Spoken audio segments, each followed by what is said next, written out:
Саламатсыздарбы, урматтуу ата-энелер. Энелер мектеби темабыз ата-энелер балдардын биринчи мугалими. Ар бир ата-эненин бирден бир максаты баласын туура багып өстүрүү. Баланын тарбиясы, билим алуусу үй бүлөдөн башталат. Ата-энесинин жүрүш турушунан калыптанат. Бала канчалык жаш болсо, анын кабыл алуусу ошончо тез, терең болот. Жаш кезинде балага ата-эне эң күчтүү, эң сулуу, эң мыкты болуп сезилет. Алгачкы эң сезимтал жылдарын бала ата-энеси менен өткөрөт. Алардын сүйлөгөнүн сүйлөп, жасаганын туурайт. Ошондуктан баланын жаш кезинде ата-эне кайдыгер мамиле жасабай, күчүн аябай, колунан келишинче ага тарбия, билим берүүгө милдеттүү. Баланын тарбиясына, анын келечегине биринчи иретте үй бүлө жооптуу. Өз жашоосунун көп бөлүгүндө бала үй бүлө шартында окуйт жана өнүгөт. Ошондуктан ата-энелер анын турмушундагы биринчи мугалимдери болуп саналат жана аны коомдун компетенттүү жана жигердүү мүчөсү кылып даярдоодо маанилүү роль ойнойт. Үй бүлөдө баланын окууга мамилеси жана анын айлана чөйрөнү түшүнүүсү калыптанат. Бала үй бүлөдөн окуу чөйрөсүнө өзү менен кошо алып келүүчү ата-эненин жүрүм-туруму, тили жана маданияты бала үчүн айлана чөйрөнү, келип жаткан маалыматтарды кабылдоодо жана үйрөнүүдө баарын өзү аркылуу өткөрүүчү призма болуп саналат. Мисалы, балага тарбия берүүдөн жөн гана куру сөз менен айта бербей, ага үлгү көрсөтүшү керек. Маселен, эгерде мен ата-эне болуп туруп чылым тартсам, балама чылым тартпа деп айтуунун кажети жок. Эгерде атасы зыяндуу заттардан алыс болуп, үй бүлөсүнө сый менен мамиле кылса, баласы аны туурай баштайт. Демек, таалим-тарбия бул үлгү болуу. Баланы үй бүлө ал төрөлгөн күнүнөн баштап эле тарбиялайт.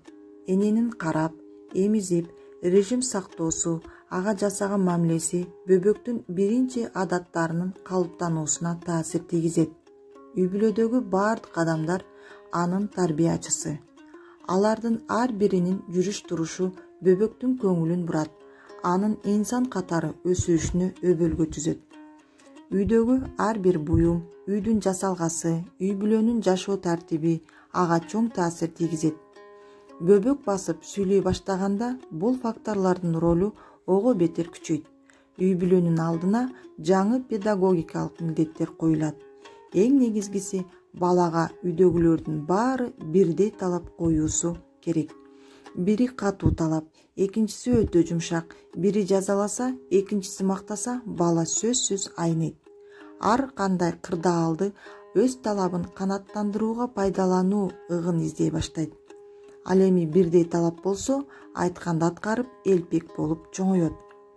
Үй бүлөдөгү туура уюштурулган тарбиянын негизги шарттарынын бири балдарга индивидуалдык мамиле жасоо. Алсак кыймылдоосу акырын, флегматисттик мүнөздөгү балдарды батыраак реакция жасоого, тескерисинче тез ачууланып, шашмак кыймылдуу балдарды токтоорок реакцияны акырындатууга үйрөтүү керек. Баланын мектепке барышы анын өзүнүн турмушундагы, үй бүлөнүн турмушунда да чоң окуя.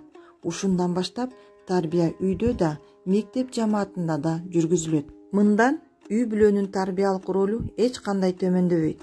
Эми анын таасири мектептин таасири менен макулдашылып жүргүзүлөт.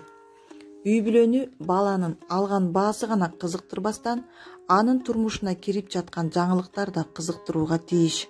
Анын үй тапшырмасын гана көзөмөлгө албастан, бала менен анын окуусуна байланыштуу темада аңгемелешип, аны жаңылыктар менен, турмуштук фактылар менен байытып, мектепте үйрөнгөн ык, машыгууларын бекемдей турган көнүгүүлөрдү берип, иштетип, үйдө түрдүү китептерди окуусун уюштуруу лазым. Бала мектепте окуп эле жүрбөстөн, жамаатчылык турмушта жашайт дагы. Коомдук пайдалуу иштерге катышат. Мугалимдер окуучулар менен көп түрдүү карым-катнаш мамиледе болот. Мектептеги окуяларды туура түшүнүүгө жардам берип, бала өзүнүн жана өзгөлөрдүн жүрүш туруштарына туура баа бере билүүсүнө, коллективде жашоого үйрөнүүсүнө ата-эне көмөк көрсөтүүгө тийиш. Баланын окуусу жана коомдук пайдалуу эмгекке катышуусу анын үй бүлөнүн тиричилик турмушунда активдүүлүк көрсөтүп, белгилүү милдет аткарып, эмгектенүүсүнүн туура айкалышуусун талап кылат. Кээ бир үй бүлөдө баланы баардык милдеттеринен бошотуп, өзүнүн талаптары жөнүндө гана кам көрүүсүнө анын көңүлүн бурушат. Андай балдар үй бүлөдөгү милдеттерин таптакыр унутуп, жалкоо, орой, эгоист болуп чоңоюшат.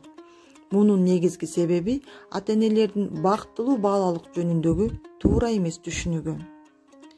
Ар бир ата-эне чындыгында өз балдары үчүн биринчи жана түбөлүктүү тарбиячы, педагог болуп саналат. Баланы окутуудан мурун аны ар тараптуу билүү, үйрөнүү керек деп улуу педагог Ушинский айтып кеткен. Урматтуу ата-энелер, кайрылып айтарым, балдарыбызга жаңы кийим же кымбат кийим сатып алып берүүдөн кечиксек мейли, бирок туура тарбиялоону эч качан кечиктирбешибиз керек. Көңүл бурганыңыздарга рахмат.